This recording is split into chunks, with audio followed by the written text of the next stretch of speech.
এই গাড়ি কত করে দাম রেগুলার? 20 টাকা। কম তো যায় না। আরে যেগুলো আছে এগুলো 20 টাকা। সব 20 টাকা না? মেলা গাড়ি, হরেক রকমের গাড়ি। ব্যবসা কেমন করলেন? ব্যবসা অতটা হয়নি। অতটা ভালো হয় নাই? বলেন কি? ঝুরি বন্দি সব বেচা ফুরা ফেলাইছে, ব্যাপক ব্যথা পেয়েছে। হ্যাঁ,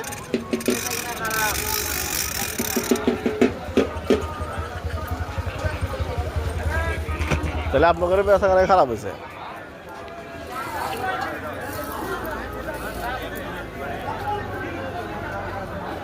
হরেক রকমের গাড়ি।